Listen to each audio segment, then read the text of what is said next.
बोधयित्वा सङ्घभावं नाशयित्वा हीनभावं बोधयित्वा सङ्घभावं नाशयित्वा हीनभावं नवशताब्दे कलियुगाब्दे हिन्दुधर्मो विजयतां नवशताब्दे कलियुगाब्दे हिन्दुधर्मो विजयतां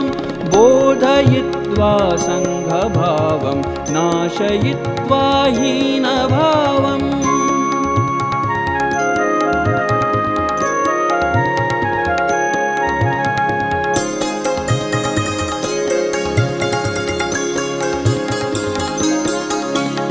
राष्ट्रभक्तिं सामरस्यं दक्षसम्पत्प्रार्थनाभिः वर्धयित्वा स्वाभिमानं पाञ्चजन्यं श्राव्यतां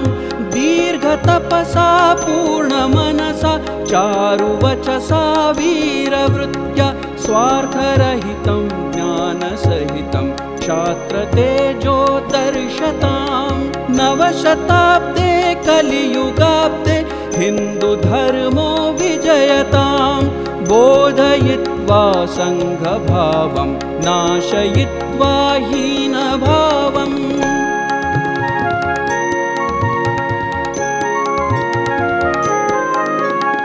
देववाणी राष्ट्रवाणी धर्मसंस्कृतिमूलगङ्गा लोकभाषोज्जीवनार्थं संस्कृतेन हि भाष्यतां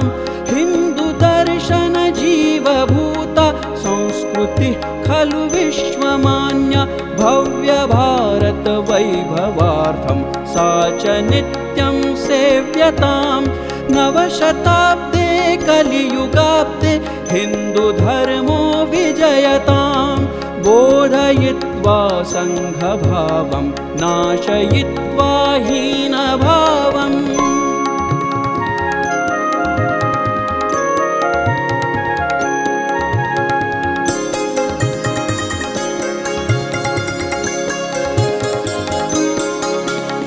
ऐक्यभावं वर्धयित्वा भेदभावं वारयित्वा मातृमन्दिरपूजनार्थं नित्यशाखागम्यतां हिन्दुबान्धवस्नेहबन्धः सर्वसाधकशक्तिदायि विश्वमङ्गलशान्तिसुखदं हिन्दुराष्ट्रं राजतां नवशताब्दे कलियुगाब्दे हिन्दुधर्मो विजयतां